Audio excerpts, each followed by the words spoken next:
रात का समय, घना जंगल और एक गुफा जिसके बारे में कहा जाता है कि वहां जाने वाला कभी लौटकर नहीं आता। गांव वाले उसे कहते हैं खूनी गुफा। क्या ये सच में किसी खतरनाक राक्षस का ठिकाना है, या फिर इसके पीछे छुपा है कोई राज? आज चार दोस्त इस रहस्य से पर्दा उठाने निकल पड़े हैं। गांव के चार दोस्त रमेश, सुरेश, राजू और मनोहर। रमेश उत्साह से बोला, यार ये सब अंधविश्वास है। गुफा में जरूर कोई रहस्य होगा, लेकिन भूत भूत कुछ नहीं। सुरेश डरते हुए, तू जानता नहीं रमेश, पिछले साल पंडित जी का बेटा गया था और फिर वो कभी वापस नहीं आया।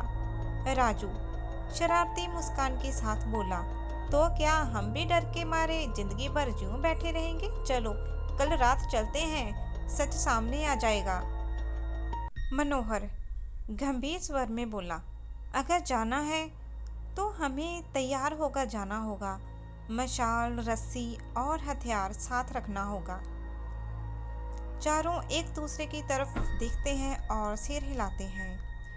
अगली रात चारों दोस्त मशाल लेकर जंगल की ओर निकलते हैं। रात के अंधेरे में सिर्फ मशाल की रोशनी में वह धीरे धीरे उस गुफा की तरफ बढ़ रहे थे। हर कदम के साथ उनका दिल जोर जोर से धड़क रहा था। राजू, देखो, यही पुल है, इसके बाद गुफा शुरू होती है। सुरेश डरते हुए बोला, जे देखो, जे खून के धब्बे जैसे हैं। मनोहर, जे सच में खून है लेकिन सूख चुका है। अचानक अंदर से तेज चीख की आवाज आती है। चारों डरकर मशालें कसकर पकड़ लेते हैं। गुफा के अंदर वे जाते हैं और एक पुराना लकड़ी का संदूक दिखाई देता है। रमेश, इसे खोलो। संदूक खोलते हैं और अंदर पुराना नक्शा, कुछ सोने के सिक्के और एक डायरी मिलती है।